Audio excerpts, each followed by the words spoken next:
রাষ্ট্রপতি নির্বাচন প্রক্রিয়া নিয়ে আপনারা জানেন কথা হচ্ছিল। আজকে সেখানে এখানে দেখতে পাচ্ছি খুবই ভয়ঙ্করভাবে হাতাহাতি হচ্ছে এবং খুবই গণধোলায় শিকার কিন্তু সবাই হচ্ছে। যত করবি চালাকি তত বুঝবি জ্বালাকি।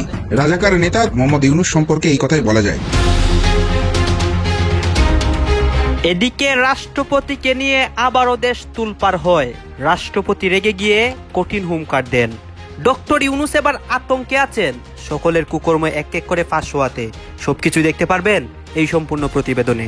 সরকার সম্মিলিতভাবে কঠিন কিছু সিদ্ধান্ত নিচ্ছে। সম্মিলিতভাবে মিন্স সরকারের কোনো বিশেষ মন্ত্রণালয় নয়, টোটাল সরকার মিলে, টোটাল ইন্টারিম গভর্নমেন্ট মিলে কঠিন সিদ্ধান্ত নিচ্ছে এবং that will go against BNP. জাতীয় সাংবিধানিক পরিষদ বা ন্যাশনাল কনস্টিটিউশনাল কাউন্সিল রাষ্ট্রপতি নির্বাচনের প্রক্রিয়া গতকালকে যেহেতু এনসিসি নিয়েই দিনব্যাপী আলোচনা হয়েছে, কনক্লুশনে পৌঁছানো যায় নাই। আজকে রাষ্ট্রপতি নির্বাচনের প্রক্রিয়া নিয়ে আলোচনা হয়েছে।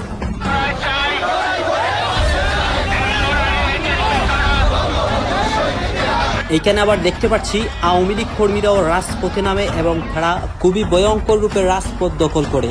প্রথমত আমি বলতে চাই, নির্বাচন কমিশন যে সিদ্ধান্তই নেবে তা দলগুলোর সাথে আলোচনা করে নিলে সবচেয়ে ভালো হয়। আমি তবে এই বিষয়ে একটু বলতে চাই যে আমাদের বিএনপির পক্ষ থেকে আপনারা জানেন, পথসভায় বিএনপির এক নেতার বক্তব্য নিয়ে চলছে সমালোচনার ঝড়। পথসভায় জেলা বিএনপির আহ্বায়ক কমিটির সদস্য সারা পৃথিবী নিয়ে আমেরিকা ইসরায়েল যেভাবে খেলছে তাতে মানব জাতি হারিয়ে যাবে, পৃথিবী ধ্বংস হয়ে যাবে। ট্রাম্পের উচিত ছিল ইতিহাস থেকে শিক্ষা নেওয়া। মুসলমানদের ইতিহাস খুব নির্মম, মুসলমানদের ইতিহাস প্রতিটি অক্ষরে লেখা আছে। এইমাত্র পাওয়া ব্রেকিং নিউজ। আর থাকবেন না ডক্টর ইউনূস। আওয়ামী লীগের দ্বিতীয় প্ল্যান সফল। এই প্রথম গতকাল রাতে সরাসরি ফেস দেখিয়ে লাইভ করলো শেখ হাসিনা। ডক্টর ইউনূসকে দিল কঠিন চ্যালেঞ্জ। হ্যাঁ, অনেকেই এখন ডক্টর ইউনূসকে সরাসরি চ্যালেঞ্জ দিচ্ছে, অনেকে আবার রাষ্ট্রপতিকে নিয়ে কথা বলতেছে। দর্শক শ্রোতা, আপনারা জানেন দেশের মধ্যে বর্তমানে রাষ্ট্রপতির নির্বাচন নিয়ে অনেকে অনেক কথা বলছে। সমন্বয়ক, উপদেষ্টা, তাদের মধ্যে বিভিন্ন সময় বিভিন্ন বৈঠক হয় এবং দেশের রাজনৈতিক প্রেক্ষাপট যে বিভিন্ন দিকে যায়, মানে ভয়ঙ্কর দিকে, তাণ্ডব, আন্দোলন এবং অনেক চুরি ডাকাতি সবকিছু হয়।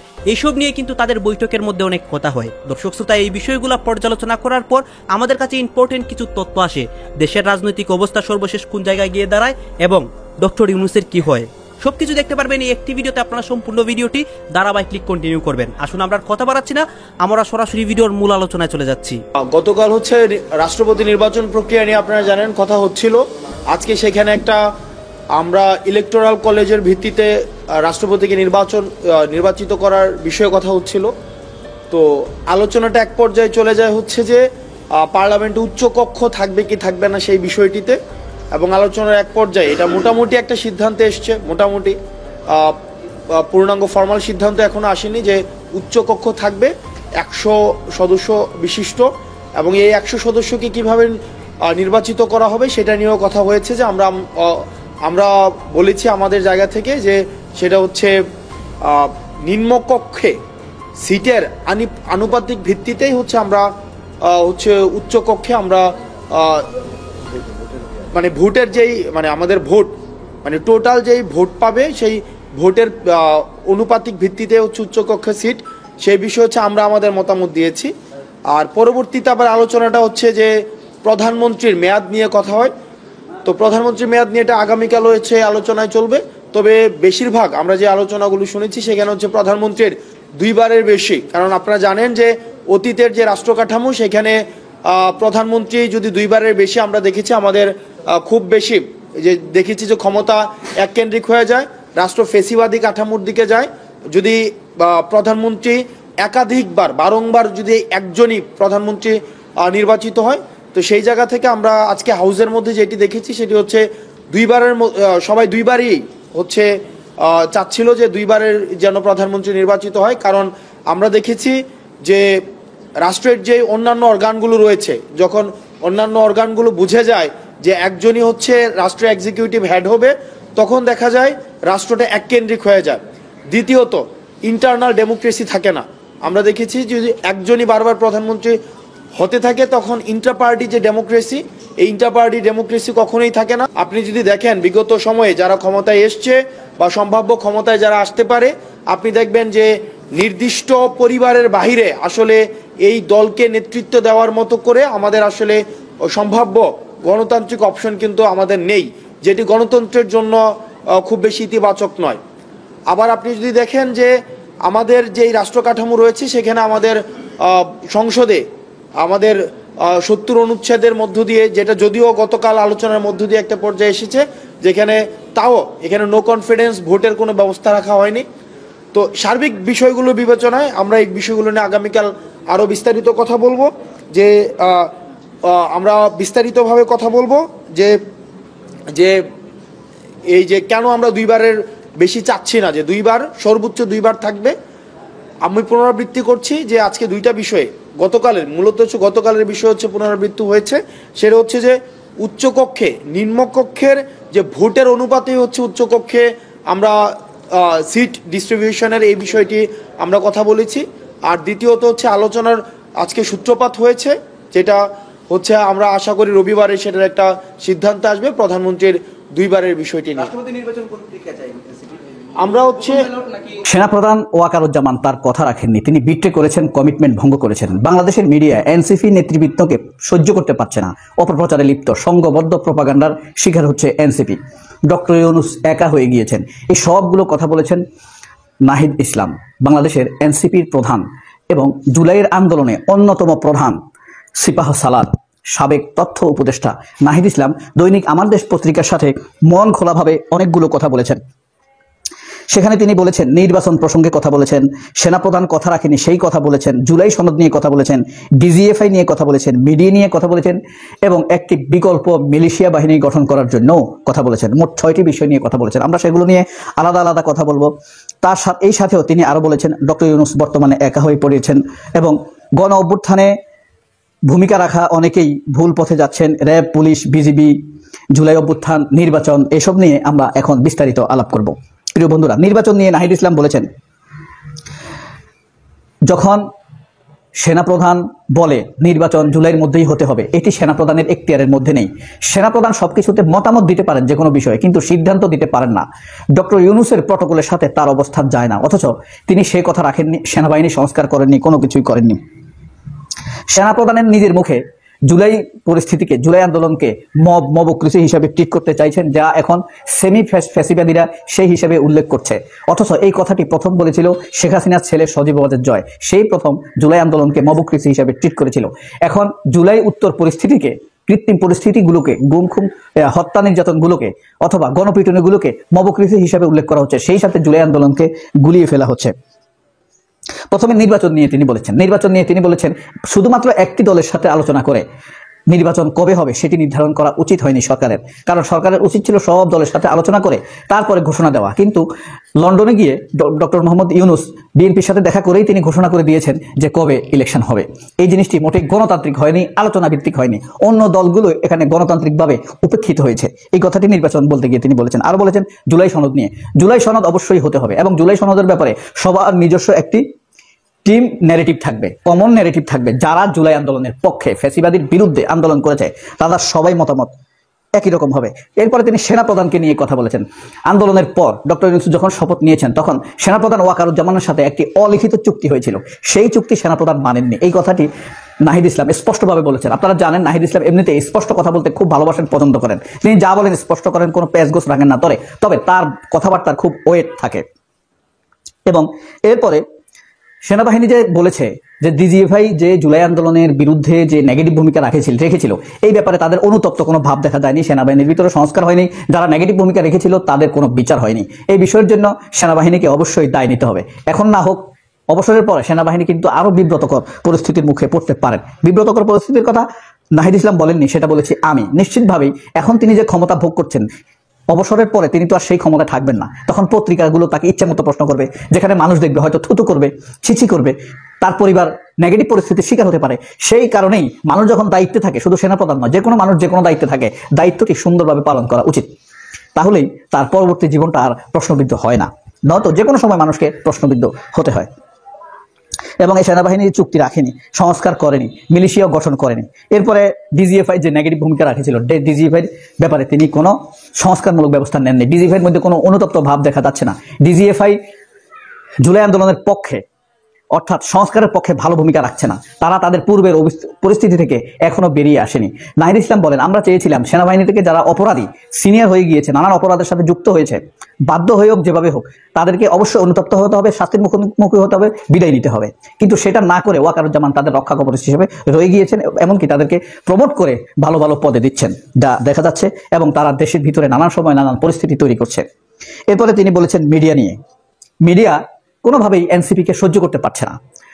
আওয়ামী লীগ যেভাবে সহ্য করতে পারতো না, বিএনপির মধ্যে একটি অংশ আছে, সেটা অবশ্য দুধের স্বরের মতো উপরে যেরকম বেশি থাকে, স্বর যেমন সমগ্র দুধ নয়, তেমনি শুধুমাত্র স্বর রেখে কেউ কিন্তু দুধ ফেলে দেয় না। দুধ খাওয়ার জন্যই মানুষ জাল দেয়, স্বর বাড়তি জিনিস হিসাবে পায়। অর্থাৎ এই যে বিএনপির উপরে যারা আছে তারা স্বরের মতো, এদেরকে ফেলে দিলে দুধের মান কোনোভাবেই কমবে না। নাহিদ ইসলাম সেটি বোঝাতে চেয়েছেন। তো বিএনপি যারা স্বরের মতো উপরে বেশি আছে তারাই ফ্যাসিবাদের সাথে সুর মিলিয়ে এনসিপিকে আক্রমণ করছে। আওয়ামী লীগ এবং বিএনপির যারা সুবিধাবাদী এবং সেনাবাহিনীর একটি অংশ এবং মিডিয়া কোনোভাবেই এনসিপিকে মেনে নিতে পারছে না। এটি স্বৈরশাসন, ডিক্টেটর, ফ্যাসিবাদী এবং শেখ হাসিনা বা আওয়ামী লীগেরই মতামতের অংশ হিসেবে তিনি সাব্যস্ত করেছেন নাহিদ ইসলাম। এরপরে নাহিদ ইসলাম বলেছেন আপনার মিলিশিয়া বাহিনী গঠন নিয়ে। একটি মিলিশিয়া বাহিনী গঠন করা জরুরি ছিল, তবে নাহিদ ইসলাম এই ব্যাপারে নরম। কেন গঠন করা হয়নি তিনি সেটা ব্যাখ্যা দিয়েছেন।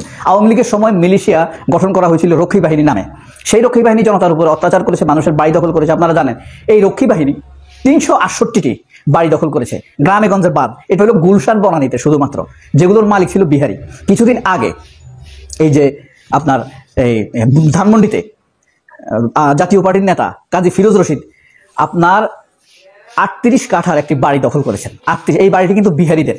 কিছুদিন সরকারের কাছে এটি ছিল রক্ষিত অর্পিত সম্পত্তি হিসাবে, সেই বাড়িটি তিনি এমপি থাকা অবস্থায় দখল নেন। এরপরে এই যে বঙ্গবীর চঙ্গবীর টাউট টাঙ্গাইলের বেয়াদব বঙ্গবীর নামে পরিচয় দেয়। সারা পৃথিবী নিয়ে আমেরিকা ইসরায়েল যেভাবে খেলছে তাতে মানব জাতি হারিয়ে যাবে, পৃথিবী ধ্বংস হয়ে যাবে। ট্রাম্পের উচিত ছিল ইতিহাস থেকে শিক্ষা নেওয়া। মুসলমানদের ইতিহাস খুব নির্মম, মুসলমানদের ইতিহাস প্রতিটি অক্ষরে লেখা আছে। মুসলমান যে জাতি এরা হলো বীরের জাতি, এরা কখনো ভিতুর জাতি না, কখনো এরা কাউকে পরোয়া করে না। পৃথিবীর ইতিহাসে একটি বিস্ফোরণ নাম হলো ইসরায়েল।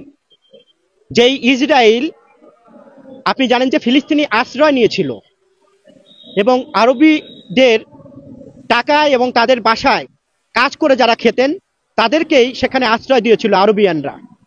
সেই আশ্রয়ের পরে তারা সেখানে বসতি করে আজকে মধ্যপ্রাচ্যে আরবিদের উপরে তারা মানে ঘুরি ছুড়ানোর চেষ্টা করছে। আপনি জানেন যে কয়েকদিন আগেই ফিলিস্তিনি গাজাতে কি নৃশংস হত্যাকাণ্ড চালিয়েছে, গণহত্যা চালিয়েছে, যার প্রতিবাদ সারা বিশ্বের মানুষ করেছে, সকল ধর্ম বর্ণ মানুষ করেছে, এমনকি হোয়াইট হাউসের সামনেও কিন্তু বিক্ষোভ হয়েছে। ইতিমধ্যে দেখলাম হঠাৎ করে রাতের আধারে ইসরায়েল ইরানকে হামলা করেছে। যেই হামলায় ইরানের অনেক ক্ষতিগ্রস্ত হয়েছে, অনেক হতাহত হয়েছে, কিন্তু সেটাকে আমেরিকা নিরসন না করে আরো উস্কিয়ে দিচ্ছেন, গরম আগুনে তারা ঘি ঢেলে দিচ্ছেন। এই যে দ্রুত নীতি, একদিকে বলেন শান্তির কথা, আর একদিকে তারা অশান্তির কথা বলছেন। আমি মনে করি আমেরিকার সরাসরি মদদে ইসরায়েল এই ধরনের হত্যাকাণ্ড চালানোর সাহস পায়। এখন ধর্ম বর্ণ সকল মানুষকে ঐক্যবদ্ধ হয়ে ইসরায়েলের বিরুদ্ধে আন্দোলন গড়ে তোলা।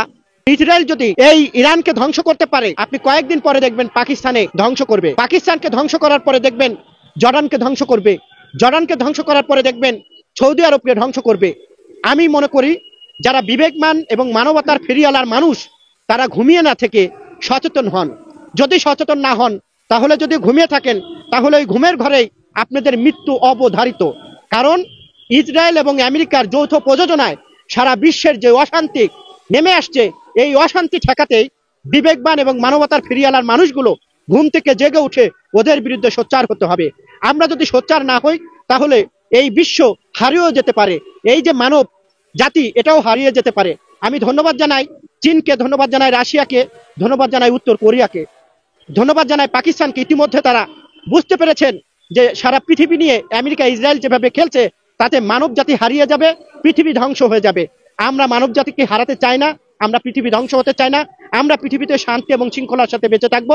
বাংলাদেশে আবার নতুন আরেকটি নাটক শুরু করতে যাচ্ছে এই অন্তর্বর্তীকালীন সরকার। 5 আগস্টকে জাতীয় দিবস হিসেবে ঘোষণা করতে যাচ্ছে এবং 5 আগস্ট নাকি ছুটির দিন থাকবে। আমার কথা হচ্ছে বাংলাদেশে 5 আগস্ট কি হয়েছে? বাংলাদেশের মধ্যে 5ই আগস্ট সন্ত্রাসী কার্যকলাপ ছাড়া আমি সাধারণ মানুষ হিসেবে চোখে আর কিছু দেখিনি। চুরি ডাকাতি ছাড়া আমি আর কিছু দেখিনি। সেই 5ই আগস্টকে জাতীয় দিবস হিসেবে কেন ঘোষণা করবে এবং ছুটির দিন কেন থাকবে? এই 5ই আগস্টকে এনসিপি লাগানোর দিবস হিসেবে ঘোষণা করা হোক। কারণ এই 5ই আগস্ট হয়েছে বিদায় এনসিপির নেতারা যাকে তাকে লাগানোর অফার দিতে পারতেছে এবং হোটেলে গিয়ে লাগাতে পারতেছে, এবং সেই হোটেলগুলোর বিলও 50 থেকে 51 কোটি টাকা হয়ে যাচ্ছে মদ আর নারীকে লাগানোর রেট এগুলাই। তো আমাদের এই বাংলাদেশে এখন 5ই আগস্ট নাকি জাতীয় দিবস হবে, ছুটির দিবস হবে। আমার কাছে এইসব ব্যাপারগুলা হাস্যকর মনে হচ্ছে। তারা আর মনে কোনো ইস্যু খুঁজে পাচ্ছে না, তাই এই সিলি ইস্যুগুলাকে, একদম নিম্নমানের ইস্যুগুলাকে এখন জনগণের কাছে তুলে ধরতেছে। আরে ভাই, 5ই আগস্ট জাতীয় দিবস এবং ছুটির দিন যদি ঘোষণা করা হয়, এই জুলাইকে মানুষ মনে রাখবে? জুলাইকে এখন মানুষ ঘৃণার চোখে দেখতেছে, একমাত্র এইসব কথিত সমন্বয়কদের কারণে, এনসিপি নেতাদের কারণে। ধিক্কার জানায়, থুতু জানায় এদের উপর। তারা জুলাইয়ের পরে বাংলাদেশ যেমন হওয়ার কথা তেমন তো হয়নি, বরং বাংলাদেশ 16 বছর যা হয়েছিল তার থেকে আরো 10-20 বছর পিছিয়ে গিয়েছে। সুইস ব্যাংকে বাংলাদেশের টাকার পরিমাণ শুধু বাড়তেছে। এত টাকা কে ঢুকাচ্ছে, কে পাঠাচ্ছে? হাজার হাজার কোটি টাকা এখন পাচার হয়ে যাচ্ছে। বাংলাদেশের মধ্যে মবের রাজত্ব চলতেছে, চাঁদাবাদী রাজত্ব চলতেছে। বাংলাদেশের মধ্যে নারীরা নিরাপদ না, নারীদেরকে অশ্লীল ভাষায় অফার দেওয়া হচ্ছে। এই হচ্ছে যে আমাদের বর্তমান বাংলাদেশ। তাই 5ই আগস্টকে জাতীয় দিবস ঘোষণা না করে এনসিপি লাগানোর দিবস হিসেবে ঘোষণা করার যোগ দাবি জানাচ্ছি এই অন্তর্বর্তীকালীন সরকারকে, কারণ তারা লাগানোতে ব্যস্ত। 5ই আগস্ট ছুটি দিয়ে তারা লাগাবে আর কি, আগেভাগে প্রস্তুত করে রাখবে 3-4 আগস্ট, 5ই আগস্ট তারা লাগাবে, সমস্যা নাই। তো লাগানোর দিবস হিসেবে 5ই আগস্টকে আপনার বন্ধ ঘোষণা করতেই পারেন, সমস্যা নাই, রিল্যাক্সে লাগাতে পারবে এনসিপির নেতারা। তাই এসব নাটকমূলক দিবস, নাটকমূলক কথাবার্তা পাবলিকলি সংবাদ মাধ্যমে এসে বলা মানে বাংলাদেশের সাথে একটা রসিকতা, বাংলাদেশের মানুষের সাথে রসিকতা। কারণ বাংলাদেশের মানুষ এদের দ্বারা অতিষ্ঠ হয়ে গিয়েছে। এখন আবার 5ই আগস্টকে নতুন করে ছুটির দিন এবং জাতীয় দিবস হিসেবে ঘোষণা করা হবে বলা হচ্ছে। মাপ চাই ভাই, একটু ক্ষমা দেন, এবার এসব পাগলামি একটু বাদ দেন। পারলে এনসিপি গুলারে একটু সংশোধন করেন, লাগানো থেকে যাতে বিরত থাকে সেটার দিকে আপনার নজর দেন, যে তোমরা দয়া করে বাংলাদেশ আর কোনো মেয়েদেরকে লাগানোর অফার দিও না। কথা বুঝো না? এখন আবার নতুন করে নাটক বাইর করছে যে এটা তাসনুবা জাবিন না, এটা আরেকজন। আরো ভাই, সারা রাত রামায়ণ পড়ছো, সকালে উঠি বলো সেটা কার বাপ? সারাদিন সারা রাত ধরে 1 সপ্তাহ 10 দিন ধরে শুধু ওদের বয়সী শুনে আসলাম, ওদের ছবি দেখে আসলাম, কোনো খবর নাই। 10-12 দিন পরে বলতেছে মেয়ে এটা আরেকটা। যত করবি চালাকি তত বুঝবি জ্বালাকি। রাজাকার নেতা তথা বাংলাদেশের প্রধান উপদেষ্টা মোহাম্মদ ইউনূস সম্পর্কে এই কথাই বলা যায়। শেখ হাসিনা বাংলাদেশের প্রধানমন্ত্রী যখন দেশ ছাড়তে বাধ্য হলেন, তখন ব্যাকডোর দিয়ে, পিছনের দরজা দিয়ে এসে বাংলাদেশের প্রধান সেজে বসেছিলেন মোহাম্মদ ইউনূস। এবং তারপর সেই হুমকিগুলো মনে আছে, 4 দিনের মধ্যে কলকাতা দখল করে নেব, বাংলা, বিহার, ওড়িশা, ঝাড়খণ্ড, 7 সিস্টার্স ভারতবর্ষ থেকে বিচ্ছিন্ন করে নেব, বাংলাদেশের সঙ্গে মিশিয়ে নতুন একটা ইসলামিক কান্ট্রি তৈরি করব যার নাম হবে বাংলাস্তান। এইসব হুমকিগুলো মনে আছে। সেই ইউনূসের এখন এমন অবস্থা হয়েছে, পদত্যাগ তো করতেই হবে। তারপর জীবনের বাকি দিনগুলো কি জেলের অন্ধ কুটুরিতে কাটবে? সেই প্রশ্নটাও কিন্তু উঠে যাচ্ছে। কেন? কেননা বাংলাদেশের চূড়ান্ত ডামাডোল শুরু হয়ে গেছে এবং যে কোনো মুহূর্তে পদত্যাগ এবং গ্রেপ্তার সেটা কিন্তু ইউনূসের কপালে নাচছে। প্রশাসক হিসেবে ব্যর্থতা, সেনার চাপ, পদত্যাগের ইচ্ছা প্রকাশ, হতাশ ইউনূসের। ইউনূস এখন বলছে যে আমি যে ভালো কাজটা করার চেষ্টা করেছিলাম সেই ভালো কাজটা আমাকে করতে দেওয়া হচ্ছে না। বিভিন্নভাবে আমার সঙ্গে যারা উপদেষ্টা মণ্ডলী রয়েছে তারা আটকে দিচ্ছে। আর সেই জায়গা থেকে আমি যদি বাংলাদেশের উপকার করতে নাই পারি, তাহলে আমি আর থেকে কি করব? আমি পদত্যাগ করে নেব। আসল কথা কিন্তু তা নয়। ইউনূস যে কত বড় শয়তান, তার শয়তানির ফলে বাংলাদেশকে যে কতখানি ভুগতে হচ্ছে সেইটা আজকে দিনের আলোর মতো বাংলাদেশিদের কাছে স্পষ্ট হয়ে গেছে। এবং তাকে যারা ক্ষমতায় বসিয়েছিল তারাই আজকে বিদ্রোহী হয়ে মুখ খুলছে এবং ইউনূসের সমস্ত কুকীর্তি ফাঁস করে দিচ্ছে। কিরকম? 1 নম্বর, ইউনূসের যে গ্রামীণ ব্যাংক রয়েছে, যেটা সোজা কথায় একটা সুদখোর কোম্পানি, যেটার জন্য নাকি নোবেল পেয়েছে, বিভিন্ন জায়গায় লবি করে টাকা খাইয়ে এইসব বলে অভিযোগ ওঠে। তো সেইটার জন্য 50,000 কোটি টাকা, মানে যেটা দিয়ে দুখানা পদ্মা সেতু হয়ে যেত, সেই টাকাটার যে ঋণ ছিল সেটাকে মকুব করিয়ে নিয়েছে, নিজের পকেট আঁকড়ে সামাল দিয়েছে। শেখ হাসিনা বাংলাদেশের প্রধানমন্ত্রী, তিনি ভারতবর্ষ থেকেই কিন্তু অভিযোগ করেছিলেন যে তিনি যখন দেশ ছেড়েছিলেন, দেশের জন্য খাদ্যশস্য রেখে এসেছিলেন, শেয়ার মার্কেটে টাকা ছিল, ব্যাংকে টাকা ছিল, বাংলাদেশের মানুষের এতখানিও খারাপ অবস্থা হতো না। কিন্তু সেই সব টাকাগুলো কোথায় গেল? সব ছেড়ে দিয়েছে এই ইউনূস। এবং তারপর যখন বুঝেছে আর বাংলাদেশ থেকে ঝাড়াঝুড়ির কিছু নেই, তখন সোজা কথায় বাংলাদেশের বিভিন্ন অংশ বিভিন্ন বিদেশি রাষ্ট্রের কাছে বেচে দেওয়ার চেষ্টা করছে, যেখান থেকে বাংলাদেশের মেন ইনকাম হয়। দেখুন, বাংলাদেশের শিল্প ভেঙে পড়েছে এবং তাদের অন্যান্য আর জায়গা থেকে ইনকাম করার খুব একটা জায়গা নেই। সুতরাং বাংলাদেশের কোথা থেকে ইনকাম হয়? বাংলাদেশের মূলত ইনকাম হয় ভ্যাট থেকে, ট্যাক্স থেকে, আর বিভিন্ন জায়গার টোল থেকে। অর্থাৎ এই পদ্মা সেতুর টোল, বিভিন্ন বন্দর, এইসব যে জায়গাগুলো রয়েছে সেখানে বিদেশি জাহাজ আসে, সেইখান থেকে যে টোল আদায় করে সেইখান থেকে বাংলাদেশ সরকারের ইনকাম হয়। আর সেইগুলোই বেছে বেছে বেছে বেছে ইউনূস বেচে দিচ্ছে।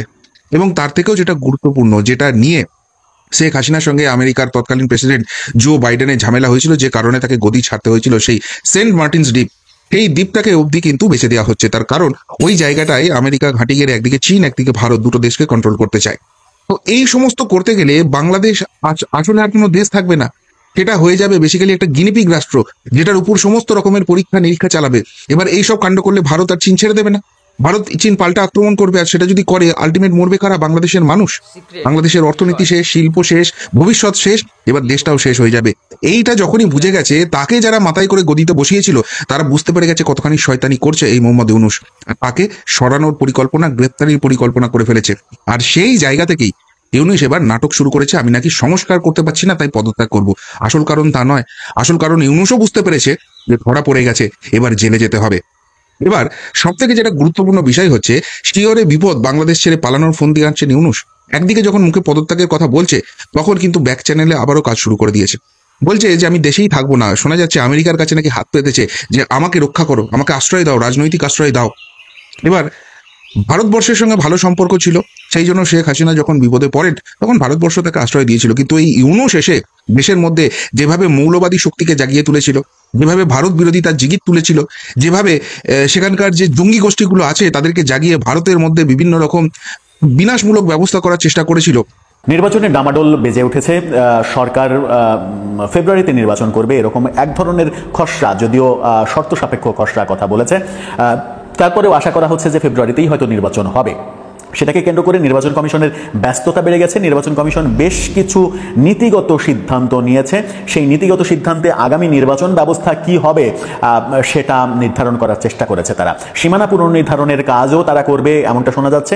সেই কাজটা এখনো হয়নি, আগামী সপ্তাহ নাগাদ হয়তো সেই কাজে হাত দেবে তারা। তবে নির্বাচনের বিধিমালার মধ্যে কি কি পড়ছে সেই ব্যাপারগুলো চূড়ান্ত করেছে গতকালকে সরকার, নির্বাচন কমিশন। সেই নির্বাচন কমিশনের বিধিমালা চূড়ান্ত করা বিষয়গুলো পর্যবেক্ষণ করে একটা খুব ইন্টারেস্টিং ব্যাপার উঠে এসেছে। সেটা হচ্ছে আগামী নির্বাচনে কোনো পোস্টার থাকবে না। অর্থাৎ নির্বাচন উৎসবের মূল যে ব্যাপার, পোস্টার, লিফলেট, সেগুলো থাকছে না। তাহলে কিভাবে নির্বাচন হবে? কোন পদ্ধতিতে নির্বাচন হবে? আমেরিকান স্টাইলে নির্বাচন হবে? আমেরিকান স্টাইলে নির্বাচন করার মতো সামাজিক অবস্থা কি আমাদের আদৌ রয়েছে? সেই আলোচনাই করবে এই ভিডিওতে। থাকবে ভিডিওতে বলছিলাম আগামী নির্বাচন ব্যবস্থা কেমন হবে, নির্বাচনের বিধিমালাগুলো কেমন হবে, সেই সংক্রান্ত সিদ্ধান্ত নিয়েছে নির্বাচন কমিশন। যদিও নির্বাচন কমিশন এক পর্যায়ে বলেছে এগুলো তাদের ওয়েবসাইটে আপলোড করা হবে ঠিকই, কিন্তু এগুলো খসড়া। রাজনৈতিক দলগুলোর সঙ্গে আলোচনার প্রেক্ষিতে কোনো সংশোধনী আসলে সেগুলো পরবর্তীতে চূড়ান্ত করা হবে। তার মানে যে বিধিমালাগুলো করেছে সেই বিধিমালা মূলত জনমত যাচাইয়ের জন্যই প্রকাশ করা হয়েছে। কিন্তু জনমত যাচাই এবং রাজনৈতিক দলগুলোর মতামত যদি নেওয়া হয়, তাহলে প্রধান যে পরিবর্তন আনতে চলেছে নির্বাচন কমিশন সেটা হচ্ছে আগামী নির্বাচনে পোস্টার থাকছে না, পোস্টার ছাপানো যাবে না, লিফলেট ছাপানো যাবে না। এই ব্যাপারটা তারা সিদ্ধান্ত নিয়েছে। নির্বাচন সংস্কার কমিশনও নাকি এই ব্যাপারে তাদের মতামত দিয়েছে, সেই কারণে নির্বাচন কমিশন এই সিদ্ধান্ত নিয়েছে। কিন্তু এই সিদ্ধান্ত কেমন হলো? বাংলাদেশের বাস্তবতায় আমেরিকান স্টাইলে নির্বাচন করা কি আদৌ সম্ভব? আমেরিকার মতো আমাদের মানুষগুলো এখনো কি আমরা সভ্যতার সেই শিখরে উঠতে পেরেছি যে আমেরিকান স্টাইলে নির্বাচন করব? সেই পোস্টার ব্যবস্থার সঙ্গে বহু মানুষের জীবন জীবিকাও কিন্তু জড়িত নির্বাচন উপলক্ষে। বিভিন্ন নির্বাচনে, শুধুমাত্র জাতীয় নির্বাচন না, স্থানীয় নির্বাচনেও নির্বাচনকে কেন্দ্র করে যে পোস্টার উৎসব হয়, সেই পোস্টার উৎসবের সঙ্গে লক্ষ লক্ষ মানুষের জীবন জীবিকা জড়িত থাকে। প্রতি 5 বছর অন্তর যে জাতীয় নির্বাচন হয়, সেই জাতীয় নির্বাচনে ছাপাখানাগুলো ব্যস্ত হয়ে ওঠে নির্বাচনের পোস্টার ছাপাতে। এবং ছাপাখানার কর্মকর্তা কর্মচারী থেকে শুরু করে মালিক, এর সঙ্গে কাগজের ব্যবসা, এর সঙ্গে রঙের ব্যবসা, এর সঙ্গে লেমিনেশনের ব্যবসা, কাটিংয়ের ব্যবসা, অনেকগুলো সেক্টরের সঙ্গে জড়িত, আর ট্রান্সপোর্টও এর সঙ্গে জড়িত। এই যে বিপুল পরিমাণ মানুষের ব্যবসাটাকে এবং পেটে ভাত জোগাড় করার যে একটা বড় উপলক্ষ, একটা নির্বাচনে 300 আসনে যখন নির্বাচন হয় তখন শত শত কোটি কোটি পোস্টার, লিফলেট ছাপানো হয়। এর সঙ্গে যে মানুষগুলো জড়িত, যে এই শিল্পের সঙ্গে যে মানুষগুলো জড়িত, সেই মানুষগুলোকে এক অর্থে কি বেকার করে দেওয়ার বন্দোবস্ত করা হচ্ছে? পোস্টার ছাপানো যাবে না, লিফলেট ছাপানো যাবে না, সেটার মাধ্যমে বোধহয় সেটাই হতে চলেছে। আবার পোস্টার, লিফলেট নির্বাচনী উৎসবে যে মাত্রা যোগ যোগ করে, বাংলাদেশের নির্বাচনের উৎসবের মাত্রাটাকে যে মাত্রায় নিয়ে যায় সেটা বন্ধ করে দেয়া নির্বাচন কমিশনের কি আদৌ উচিত হচ্ছে? সেটা বন্ধ করে দিয়ে তারা ফেস্টুন, ব্যানার এবং নতুন সংযোজন করতে চলেছে বিলবোর্ড, অর্থাৎ এখন বড় বড় বিলবোর্ড দেয়া যাবে। গাইজ আপনারা তো দেখলেন এখানে কি কথা হচ্ছে, অনেকেই কিন্তু অনেক কথা বলতেছে, অনেকে আলোচনা করতেছে, অনেকে সমালোচনা করতেছে দেশের অবস্থা এবং পরিস্থিতি নিয়ে সবাই সবার মন্তব্য প্রকাশ করে এবং তাদের মন্তব্যগুলো দেখে আমরা অনেক কিছু বুঝতে পারি। বিশেষ করে এখানে কিন্তু রাষ্ট্রপতির বিষয়ে কথা হয়, রাষ্ট্রপতি নির্বাচনের বিষয়, অন্যদিকে দেশের বিভিন্ন প্রেক্ষাপট নিয়ে কথা হয়, রাজনৈতিক প্রেক্ষাপট, তারপরে নির্বাচন ইস্যু, এই বিষয়গুলো নিয়ে কিন্তু আলোচনা সমালোচনা হচ্ছে। দর্শক শ্রোতা, এই বিষয়গুলোর সাথে আপনারা একমত পোষণ করেন নাকি দ্বিমত পোষণ করেন, এইটা আপনারা অবশ্যই কমেন্ট বক্সে লিখে যাবেন। আর তখন আপনাদেরকে আমরা যা কিছু দেখিয়েছি সবকিছু আমরা সোশ্যাল মিডিয়া থেকে সংগ্রহ করেছি, এখানে আমাদের নিজস্ব কোনো মন্তব্য নেই বা নিজস্ব কোনো সিদ্ধান্ত নেই। সর্বশেষ আপনাদের কাছে আমাদের একটা রিকোয়েস্ট থাকবে, আপনারা আমাদের চ্যানেলে নতুন দর্শক থাকলে চ্যানেলটি সাবস্ক্রাইব করবেন এবং পাশে থাকা বেল বাটনটি বাজাবেন যাতে করে নেক্সট ভিডিওটা সবার আগে আপনাদের কাছে পৌঁছায়। ধন্যবাদ।